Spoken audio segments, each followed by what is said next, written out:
لبيك اللهم لبيك এইভাবে দুদিন হয়ে যাবার পর তিন দিনের দিনে যখন আবার ছেড়ে দিয়েছে, আবার রাস্তা ভটকে গিয়ে এমন করে কুফার জমিনে চলে এসেছে।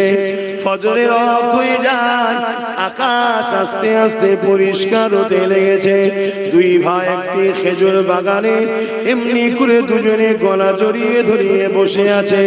ভেবে দেখো আমাদের বাচ্চাদেরকে আমরা কত আদর যত্নে বড় করছি, আর রাসূলুল্লাহ দিনের জন্য নবীর বংশের বাচ্চাগুলো কিভাবে তারা কষ্ট করেছে।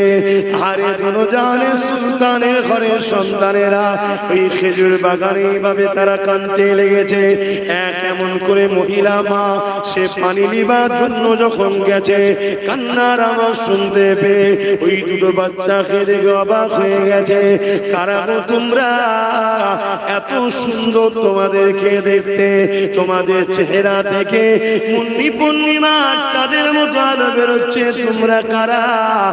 আরে বাচ্চা দুটো সারা মনে করে দরদের কথা বলে দিয়েছে। আজকের দিনও এমন অনেক সামনে আছে, আজকের দিনও এমন অনেক সামনে আছে না নাই? স্ত্রীরা বুঝায় যে খবরদার এই কাজ করুনি বাবা, স্বামীকে বুঝায় যে আপনি কাজ করেন না, খানদানের রাসূলদের বিরুদ্ধে কথা বলেন না, আপনার ভালো লাগে যে দল করকে যান, বিরোধী করছেন কেন? আরো বিরোধী করার লোক আছে, কিন্তু একটা একটা স্বামী এত জাল্লাদ আছে, স্ত্রীকে মারে বকে। তুমি বেশি বোঝো, তুমি চুপ করো তো। শুনছেন তো নাকি? সেই মায়েরা আবার কেঁদে দোয়া চাই যে বাবাজি দোয়া করেন যেন আমার স্বামী পরিবর্তন হয়, ভাই দোয়া করেন আমার স্বামী যেন পরিবর্তন হয়। আমরা দোয়া করি আল্লাহ তাদেরকে হেদায়েত করেন, বলুন আল্লাহুম্মা আমিন। তা স্ত্রী ছিলেন কিন্তু খানদানের রাসূলের মহব্বতের নারী। আহা, তাই আশ্রয় দিয়েছে, কিন্তু মনের মধ্যে চিন্তা হচ্ছে আমার স্বামী তো বড় বদমাইশ। তাই কি করেছে?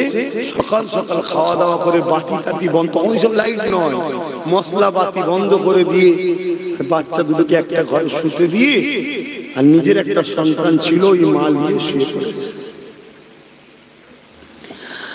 আর এই স্বামী গভীর রাত্রে ঘরে ঢুকেছে, কোন রকম ভাবে হাতে উঠে খাওয়া দাওয়া করে নিয়ে স্ত্রীর পাশে যখন শুয়েছে, শুতে শুয়ে বলতে লেগেছে, কত জায়গা খুঁজলাম বাচ্চা দুটোকে পেলাম না, যদি পেতাম অনেক অর্থ ধন দৌলত পেতাম, কেননা কুফার খবরদার এলান করে দিয়েছে বাচ্চা দুটোকে যে ধরে দেবে অনেক অর্থ দেওয়া হবে। স্বামীর কথা শুনে স্ত্রীর বুকটা কেঁপে উঠল, চোখ দিয়ে পানি এসে গেল। আল্লাহ, আশ্রয় তো বাচ্চা দুটোকে ঘরে দিলাম, আর জালিম যদি জানতে পেরে যায়, না জানি নবীর খানদানের উপরে কতটা অত্যাচার হবে। এই সময়তে দেখা যায় স্বামী ঘুমিয়ে পড়ল, স্ত্রীর চোখে ঘুম আসতে লাগেনি, সে বড় পেরেশান হতে লেগেছে। গভীর রাত হয়ে যায়, এমন সময় কান্নার আওয়াজ আসতে লেগেছে। বড় ভাই ছোট ভাইকে ওঠাতে লেগেছে, উঠে পড়েন ভাই, আর আমাদের মায়ের কাছে যাওয়া হবে না ভাই, কেননা আমি রাসূলুল্লাহকে খবর দেখলাম, একদিকে দেখলাম রাসূলুল্লাহ দাঁড়িয়ে আছে, অপর দিকে আমার আব্বা জান হযরত ইমামে মুসলিম হুজুর দাঁড়িয়ে আছে। আল্লাহ নবী বলতে লাগলে, এ মুসলিম তুমি চলে আসলে, বাচ্চা দুটোকে কেন নিয়ে আসলে না? ওই সময় আব্বা রাসূলুল্লাহকে বলতে লেগেছে, এক্ষুনি চলে আসবে, দেরি হবে না হুজুর, খুব তাড়াতাড়ি বাচ্চা দুটো চলে আসবে। এই খবর থেকে বোঝা যেতে লেগেছে আমার আব্বা জান দুনিয়াতে আর না, তিনি শহীদ হয়ে গেছে, আর আমাদেরও সময় এসে গেছে। কেন বাপ বলেছে খুব তাড়াতাড়ি চলে আসবে। উঠে বড় ভাই দুই ভাই গলা জড়িয়ে ধরে ধরে কাঁদে, মায়ের কাছে আর যাওয়া হলো না, মক্কায় আর ফিরে যাওয়া হলো না। এদিকে জালিমের ঘুম ভেঙে যায়, জালিম বলতে লেগেছে, ওঠো ওঠো, বাচ্চার কান্নার আওয়াজ আসছে, দেখো কোথা থেকে আসছে। সেই দুটো বাচ্চা নয় তো, যদি সেই দুটো বাচ্চা হয় অনেক অর্থ পাওয়া যাবে। স্ত্রী বারবার বোঝাতে লেগেছে, আরে কার বাড়ির বাচ্চা কোথায় কাঁদে কে জানে, কেন তুমি গভীর রাত্রে এত পেরেশান হতে লেগেছো? শোষো। সে কিছু কথা শুনলো না। শয়তান জালিম জাহান্নামের কুকুর একা একা উঠে পড়লো। উঠে পড়ে ইরি কান্না ফল করতে গিয়ে পাশে ঘরের দরজা যখন খুলেছে, পুরো ঘরটা বাচ্চা দুটো শরীরে আলোয় আলোকিত হয়ে আছে।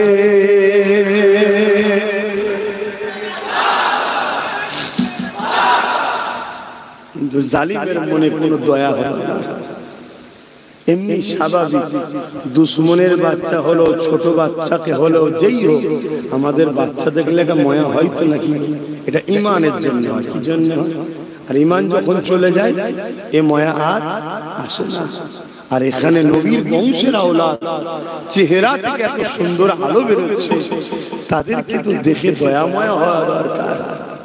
কিন্তু সে গিয়ে বাচ্চা দুটোকে ধরে টেনে হিঁচড়ে বার করে নিয়ে আসছে। ভাবছো যুবক, এই দিনের জন্য নবীর খানদান কিভাবে শহীদ হয়েছে, আর তুমি গা বাঁচিয়ে চলে যাচ্ছ।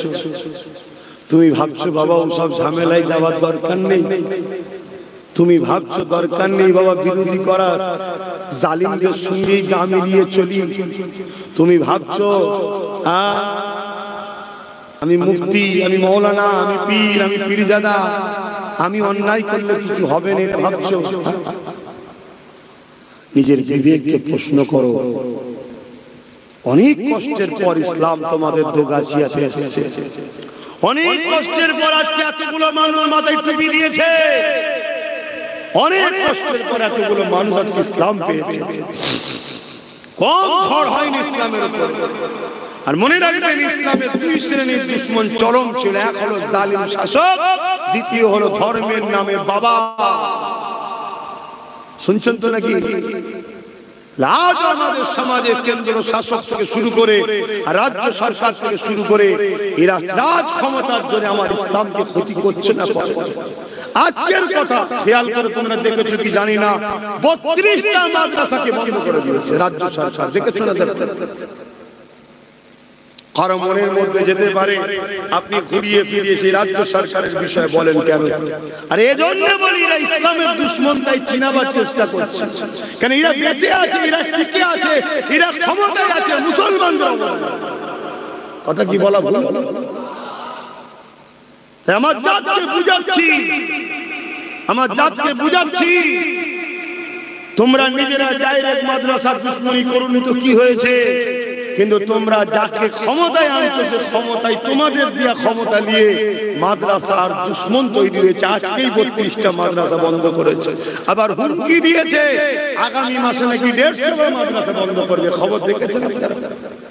একটু কেউ দেখে থেকে বলুন না, দেখেছেন কি? একটু খবর টবর দেখেন কি হচ্ছে সমাজে। তাহলে বলুন, যে মাদ্রাসা বন্ধ করবে সে আমার ইসলামের বন্ধু না শত্রু? একটু জোরে বলে। শত্রুকে সাপোর্ট করে শক্তিশালী করলে ঈমান থাকে? যদি থাকে বলে, তাহলে ইমাম হোসেন হুজুরের বিরুদ্ধে এজিদকে সাপোর্ট করে যারা 22,000 সৈন্য নিয়েছে কারবালা ইমাম হোসেন হুজুরকে শহীদ করেছে, তারা কি জান্নাতে যাবে? এগুলো তো বুঝতে হবে আপনাদেরকে। কেন্দ্র সরকার আমাদের দুশমন, এটা জানতে আমাদের কারো বাকি নাই। উত্তরপ্রদেশ থেকে শুরু করে আসামে সব জায়গায় বিজেপি মুসলমানদের মারছে, মসজিদ ভাঙছে, মাদ্রাসা ভাঙছে, এটা আমাদের জানতে কারো বাকি আছে? জোরে বলে। কিন্তু অন্য রাজ্যে আমাদেরকে মারছে কারা? যাদের ধর্মীয় পরিচয় হিন্দু। আর আমার রাজ্যে আমাদেরকে মারছে কারা? যাদের ধর্মীয় পরিচয় মুসলমান। তাহলে একটা বাইরের কেউ আমায় গাল পারলো বা আমার গালে একটা চড় মারলো, আমার যতটা না দুঃখ হবে, আমার ঘরের ভাই যদি আমায় গাল দেয়, আমায় চড় মারে, দুঃখটা বেশি হবে না কম হবে? ধারা তুই আমার ভাই হয়ে আমায় মারছিস, ইসলামের দুশমন নেত্রীর জন্য, কোরআনের দুশমন, ওয়াকফ আন্দোলন বিরোধী দুশমন, এর জন্য তুই আমায় মারছিস? এই দুঃখের জন্য আমি আমার জাতিকে বারবার বোঝাচ্ছি, যেদিন তুমি জাগবে অথচ তুমি ব্যাংক দেখলেন না 1000 টাকার নোট বাজারে চলে, কি বলবো ব্যাংক, হয়তো অনেকের কাছে গাঁট বাঁধা এখনো রয়েছে, মাদ্রাসা চেয়েছিল দেয়নি, মসজিদ চেয়েছিল দেয়নি, এখন যদি মসজিদ মাদ্রাসা দেয় কমিটি নেবে, এখন আর নেকি পাবে ব্যাংক। তা আজ তুমি বুঝছো না, একটা দিন বুঝবে, সেদিন হয়তো তুমি বলবে ভাইজান চলেন আছি, সেদিন তুমি ব্যান্ড হয়ে যাবে, তোমার অধিকার ভোটার তালিকা থেকে নাম বাদ চলে যাবে। অলরেডি ভোটার তালিকা থেকে নাম বাদ দেওয়ার কাজ শুরু হয়ে গেছে। যাকে তাকে বলছে বাঙালি হলে বাংলাদেশি, আর উপর উর্দু ভাষী হিন্দি ভাষী বলে বলছে পাকিস্তানি, শুধু মুসলমানকে টার্গেট। খেয়াল করে দেখো, এই জন্যই তো বুঝাচ্ছি, যাসো সেদিন এদিন যেমন দিনকে মিটাবার জন্য ইমামে হোসেন হুজুরকে বিরুদ্ধে লড়াই করেছে, আজকের এজিদরাও সেই খানদানের রাসূল তাদের বিরুদ্ধে এবং ইসলামকে মিটাবার ষড়যন্ত্র আজও করছে। আখেরি জামানা, তাই আপনাদেরকে একটু যখন সুযোগ আসছে একটু সতর্ক করছি। এই সতর্ক করা থেকে আপনারা অখুশি হচ্ছেন, আমি কি আপনাদের ক্ষতি করছি? আপনারা ইসলামের দুশমনের সাথে থেকে ইসলামের দুশমনকে সাপোর্ট করে আপনি যদি জাহান্নামে যান, আর আমি চুপ থাকাটা কি আপনার জন্য ভালো হবে না? আপনাকে জাগিয়ে ইসলামের দুশমন থেকে সরিয়ে নিজের পায়ে দাঁড় করিয়ে আপনাকে যদি দুনিয়া আখিরাতের কল্যাণের রাস্তা দেখাই, ওটা ভালো হবে না?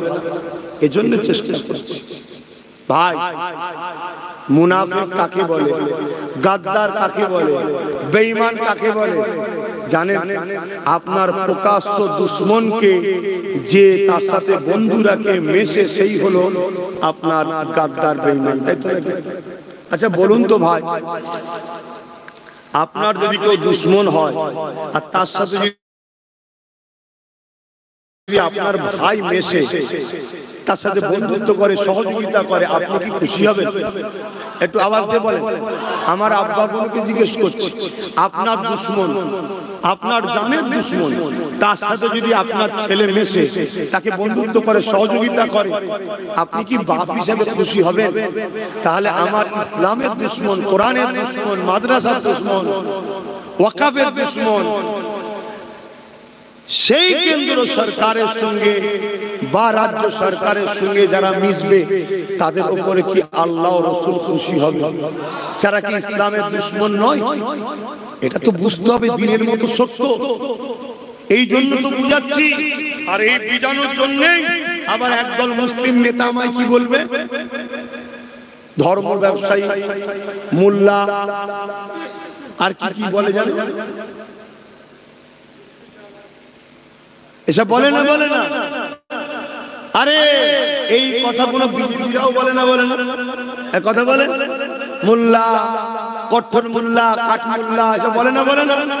তাহলে কতটা মিলজুলে চলছে দেখছে। আসেন আবার বুঝিয়ে দিয়ে যায়, পরিবর্তন হয়ে যায়। অনেক বড় কথা সময় দিয়ে খেয়াল করে আর বেশি বাড়াতে পারলাম না। এ নওজওয়ানেরা কারবালার ময়দানে ইমামে হোসেন পাক রওনা দিয়ে দিলে, যেতে যেতে কারবালার ময়দানে যখন পৌঁছে গেলে, এ যুবকেরা এমন করে দেখা যায় জিদ বাহিনী হুর বিন জিদ নামে একজন সেনাপতির নেতৃত্বে 1000 সৈন্য দিয়ে ইমামে হোসেন হুজুরের রাস্তাকে আটকে দেয়া হলো। এই রাস্তা আটকে দিয়ে বলা হলো, আপনাকে কুফায় যেতে দেওয়া হবে না। এই জায়গাতে একটা ছোট্ট কথা মনে করিয়ে দিই, ইমামে হোসেন লড়াই করতে যাচ্ছিলেন না, কুফার জমিনে দাওয়াতে যাচ্ছিলেন। কি করতে? দাওয়াত। তাহলে আমাকেও একবার ভাঙরের লোকেরা দাওয়াত দিয়েছিল জানেন তো? আর রাজ্য সরকার তার গুন্ডা বাহিনী নিয়ে খাকি পোশাকের খাকি পোশাকের ভেতরে কিছু রাজ্য সরকারের গুন্ডা আছে না, তাদেরকে নাবিয়ে আমার রাস্তা আটকে দিয়ে ডিস্টার্ব করেছিল না করোনা? তাহলে এজিদের সাথে মিলছে না মেলে না? এগুলো তো জানতে হবে, ইতিহাস তো এই জন্য শুনতে হয়। হ্যাঁ, সেদিনও এজিদ তার 1000 সৈন্য দিয়ে ইমামে হোসাইনের রাস্তাকে আটকালো যে দাউদ বাড়ি যাওয়া কুফাতে হবে না। আর আজকের মহিলা এজিদ সে কি করলো? তার গুন্ডা বাহিনী, তার সৈন্য নামিয়ে আমাকে আটকে বললো ধর্ম প্রচারে যাওয়া হবে। মিলছে না বলে? বাপ দোষ করলে তো কথা শুনতে হবে নাকি? কারো কষ্ট হচ্ছে নাকি? দোষ করলে তো কথা শুনতে হবে। এবারে কোন শয়তান যদি মনে করে আমাদের হাতে পাওয়ার আছে, দেখে নেব দূর পাগল কুদেগার, একটা ফুসকুরি মারার ক্ষমতা আছে তোদের? একটা ফুসকুরি দেবে আল্লাহ, ওইটাকে মারার ক্ষমতা নেই। চুলকোনা তোরা যদি আসবে, তোরা যদি দুনিয়ার সামান্য কারো পাওয়ার নিয়ে এত মস্তান করিস, এত দাদাগিরি মনে করিস, আরে আমরা আল্লাহ দ্বীনের প্রচারক, তুই তোর দুনিয়ার কোন দলের প্রচার করতে গিয়ে যদি তোর এতটা মনে হয় যে পাওয়ার, তাহলে আমরা তো আমার আল্লাহ দ্বীনের প্রচার করছি। আমাদের আল্লাহর পাওয়ার আছে না? কম না বেশি? আল্লাহর সাথে লড়াই করার মতো কারো ক্ষমতা আছে? তাহলে আমাদের পাওয়ারটা কত হওয়া দরকার? কি হওয়া দরকার আছে না? তবে একটা জিনিস সিস্টেম আছে। কি সেই সিস্টেমটা? হলো এটা, আল্লাহ ধরে একটু দেরি, আল্লাহ ধরে রহমতের কাজ ধীরে হয়, শয়তানের কাজ তাড়াতাড়ি হয়। খোদা যখন ধরে তখন নীল নদে ফেরাউনের মতো চুবিয়ে চুবিয়ে মারে। কি ধরেছে না? আপনাদের অসুবিধা হচ্ছে? নটা পার হয়ে গেছে, নামাজ হবে, ইন্নালিল্লাহ নামাজ হবে, তারপরে আরো জলসা হবে, আমার ভাইরা রয়েছে ওয়াজ করবে, নামাজের ব্যাপার আছে। সময় গেল, ইয়া আল্লাহ ইন্নালিল্লাহ, আমার খেয়ালই না। ইয়া নবী সালাম।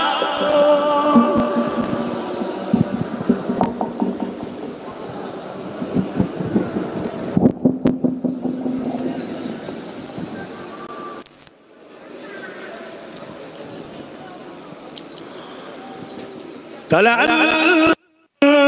البدر علينا من شنيعة الوداع وجب الشكر علينا ما بلغ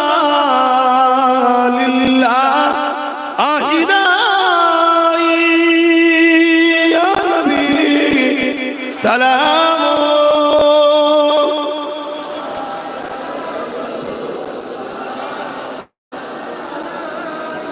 يا حبيبي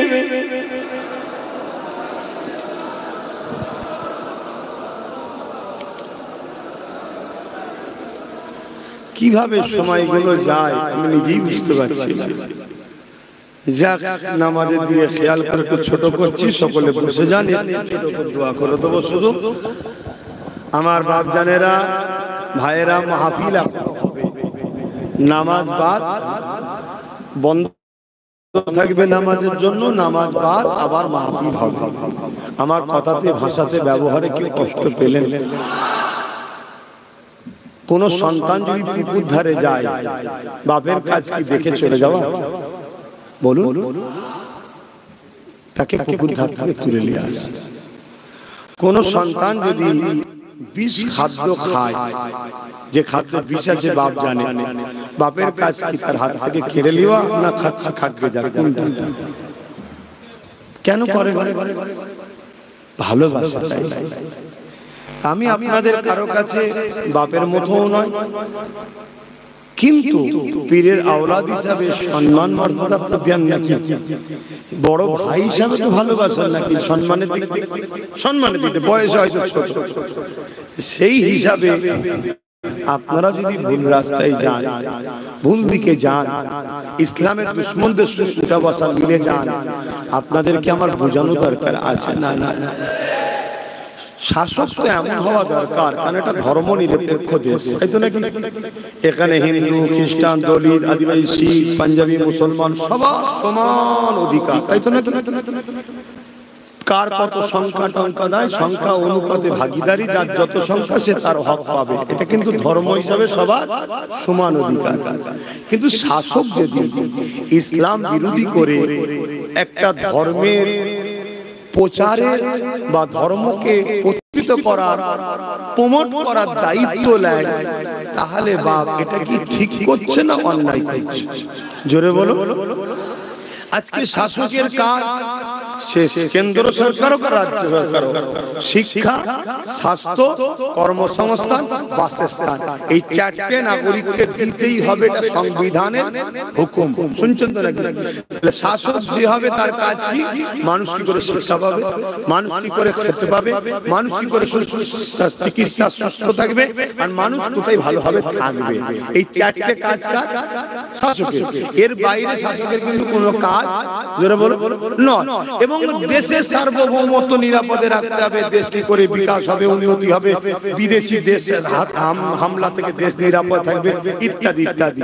শাসকের কাজ কি মসজিদ তৈরি করা? বলুন বলুন। শাসকের কাজ কি মসজিদ তৈরি করা? শাসকের কাজ কি রেশনের মাধ্যমে কুরবানির গরুর গোশত বন্টন করা? হিন্দুর বাড়ি, খ্রিস্টানের বাড়ি, আদিবাসীর বাড়ি, দলিতের বাড়ি, সাঁওতালের বাড়ি, সবার বাড়িতে কুরবানির পশুর গরু পৌঁছে দিয়ে, এটা কি শাসকের কাজ? শাসকের কাজ প্রত্যেকের বাড়ি বাড়ি চাকরির লেটার পাঠাও, যে একটা করে ছেলে চাকরি করুক, যে একটা ছেলে পুরো পরিবারকে বাঁচাবে, তাই তো নাকি? এটা শাসকের কাজ। আমি কি ভুল বুঝাচ্ছি? কিন্তু সেই জায়গায় শাসক কি করছে? ইসলাম ধর্মে যে জিনিসটা খাওয়া আমাদের জন্য হারাম, কি যেখানে কোনো আল্লাহ ছাড়া অন্য কোনো উপাসনা বা কোনো রবের মান্য শিরক করা হয়, এরকম খাদ্য আমাদের ধর্মে খাওয়া হারাম। যেমন আমার অনেক হিন্দু ভাইয়েরা গরুর গোশত খাওয়া তাদের নিষেধ আছে, কিন্তু নাকি এরা অপছন্দ করে, আরো ইত্যাদি ইত্যাদি, আরো অনেক কিছু থাকতে পারে অনেক ধর্মে, আমার জানা নাই। কিন্তু প্রসাদ খাওয়া হিন্দু ভাইদের কাছে পছন্দের জিনিস, ঠিক তো নাকি? কিন্তু কোরবানির জিনিস আমাদের কাছে আবার পছন্দের জিনিস। তাহলে আমি আমারটা অন্য ভাইকে চাপ সবাই ঘুরতে যাই, যাই না? আর কিছু নেই, নোংরা গেলে গেলে খারাপ না, আল্লাহ নিয়ামত দেখবে। কথা বুঝাচ্ছে না? তাহলে সেই জায়গায় শাসক কি করলো? ক্ষমতার জোরে ধর্ম স্থান করে দিল। এই কথা মাথায় ঢুকছে? বলে এটা কি শাসকের কাজ? আর অপরদিকে মাদ্রাসাগুলো বন্ধ করে দিচ্ছে। তাহলে শাসক ইসলামকে মিটাচ্ছে আর একটা ধর্মকে প্রতিষ্ঠিত করতে চায়, যেটা করছে না, করে না। বল।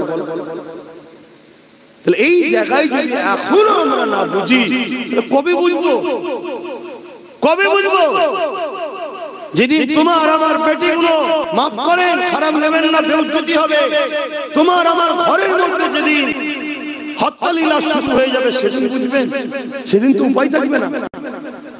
এই জন্যে বাপ, আমার দায়িত্ব আছে, আমি ইসলামের প্রচার করি, আমি ইসলামকে ভালোবাসি, পাশাপাশি একজন হিন্দু ধর্মগুরু সে তার ধর্মকে ভালোবাসে, প্রচার করবে। শিখ ভাইয়ের ধর্মগুরু শিখ ধর্মকে ভালোবাসে, প্রচার করবে। খ্রিস্টান ভাই খ্রিস্টান ধর্মকে ভালোবাসে, প্রচার করবে। আমি আমার কওমকে জলসার মাধ্যমে তাবারুক দেব। হিন্দু ভাইয়েরা তার ধর্মীয় অনুষ্ঠানে সে তাদের প্রসাদ দেবে, খ্রিস্টান ভাইয়েরা তাদের কি নাম আছে তারা সেটা করবে। এটা তো ধর্মগুরুদের কাজ। সেই কাজ যখন শাসক করতে শুরু করে, তখন বোঝা দরকার যে এরা পাওয়ারের জোরে আমার ইসলামকে মিটাতে চাইছে, আর এদেরকে পাওয়ার জুগাচ্ছি কারা? কথা বলো। আমরা দুর্ভাগ্য কেন? আমাদেরকে ভয় দেখায় বিজেপি। হ্যাঁ, বিজেপি চলে আসবে। আরে বিজেপি যে কাজ করছে, এও সে কাজ করছে, কিন্তু খেয়াল করে দেখুন, এক কাটি ডিঙিয়ে গিয়ে এ আরো ভয়ানক কাজ করছে। কি? মুসলমানদের মুসলমানকে হত্যা করছে। আর বিজেপি কিন্তু মুসলমানদের মুসলমানকে হত্যা করে না। বিজেপির কোনো মুসলমানকে মারবে ভাই? জোরে বলুন। ও কি করছে? অমুসলিমকে দিয়ে মুসলমানকে হত্যা করছে। আর এ কি করছে? মুসলমানকে দিয়ে মুসলমানকে হত্যা করছে। কত ভয়ানক ব্যাপার। বিজেপি দেখুন, বিজেপি যদি আমাদের বাড়িতে কোনো ধর্মীয় প্রসাদ পাঠাতো, কোনো মুসলমান লিখত, একদিন মনে হয় বাংলায় যা ঝড় উঠতো আলেমদের প্রতিবাদের ঠেলায়, রাস্তায় মনে হয় বেড়ানো যেত না। কি যদি বিজেপি কথা না বলতো। কিন্তু আজকে কোন আলেমের মুখে কথা শুনছেন এই প্রসাদের ব্যাপারে? আর যদিও বা কেউ কেউ বলছে, হারাম পর্যন্ত বলতে চাইছে না। মানে কি? সে চাইছে না আমার চটিটা যেন ছিঁড়ে না যায়, চাটি ছিঁড়ে না যায়, এবার তামাক খেয়ে যায়। তাহলে এইরকম একটা মহামারী বিপদ যদি মুফতি না বলে, আলেম না বলে, পীর না বলে, পীরজাদা না বলে, এ জাতি তাহলে কি করে বাঁচবে? বলেন কি করে বাঁচবেন যারা আমাদেরকে বেঈমান বানাতে চাইছে? দাদা হুজুরের ওসিয়তনামা মানেন না? এই মানেন তো না? কারা কারা দাদা হুজুরকে মানেন একটু হাত তুলে দেখান। আমাকে না মানেন, না মানকে যান। দাদা হুজুরকে মানেন, হাত লম্বা করে তুলে রাখেন। দাদা হুজুরকে মানে, দাদা হুজুরের ওসিয়তনামায় হাত লম্বা করে তুলে তুলে শুনে। দাদা হুজুরের ওসিয়তনামায় লেখা আছে, গায়ের ইসলামের ধর্মীয় অনুষ্ঠানের, পুজো পাঠ বা যে কোনো অনুষ্ঠানের খাদ্য পোশাক খাওয়া সম্পূর্ণ হারাম এবং সে শিরক কাফের হয়ে যাবে। শুনছেন তো না? তাহলে বলুন, রাজ্য সরকার আমাদেরকে বেঈমান কাফের বানাতে চাইছে হ্যাঁ কি না? কেন চাইছে? কেন? আমাদের যদি ঈমান থাকে আমাদেরকে মিটানো সম্ভব নয়। রাজ্য সরকার মুসলিম দরদি সেজে আমাদের বেঈমান বানাতে চাইছে। কেন্দ্র সরকার মুসলিম বিদ্বেষ আমাদেরকে জানে বেড়া দিচ্ছে, কিন্তু বেঈমান বানাতে। শুনছেন? তাহলে এক কাঠি বেড়েছে না কমেছে? তাহলে দুটোই আমাদের দুশ্মন তো নাকি? তাহলে এইটা আমার জাতকে বোঝানো দরকার আছে না? তাহলে আজ আপনারা আমার সঙ্গে একটা কথার অঙ্গীকার করবেন, আমি যদি আগামী দিন ব্রিগেডের ডাকি এই ওয়াকাফের জন্য, অধিকারের জন্য, ন্যায়ের জন্য, সত্যের জন্য, দেশের সংবিধান বাঁচাবার জন্য, কেন এই যে কাজগুলো হচ্ছে না সংবিধান বিরোধী? আমার হিন্দু ভাইদের উচিত বিরোধী করা। হয়তো মনে হচ্ছে ভালো লাগছে, কিন্তু না, এই রীতিনীতি চলতে থাকলে আগামী দিন দেশ ধ্বংস হয়ে যাবে। তাই এই যে সংবিধানের ধর্মনিরপেক্ষ কাঠামোকে রাজ্য সরকার ডাস্টবিনে ফেলে দিয়ে যে ভয়ানক খেলা খেলছে, হিন্দু ভাইদের বিরোধী করা দরকার, আদিবাসী সম্প্রদায়ের বিরোধী করা দরকার। কারণ এটা সংবিধান নষ্ট হচ্ছে। আগামী দিন সংবিধানকে বাঁচাবার স্বার্থে, দেশকে বাঁচাবার স্বার্থে এবং ওয়াকাফকে বাঁচাবার স্বার্থে আমি যদি ব্রিগেড ডাকি, আপনারা আমার ডাকে সাড়া দিতে পারবেন? নিজের গাঁটের পয়সা খরচ করে যেতে হবে। আমি জোর করব না। কারা কারা সাথ দেবেন একটু হাত তুলে দেখাবে। হাত তুলছেন? কত সত্য তো, কত সত্য। হাত নামান।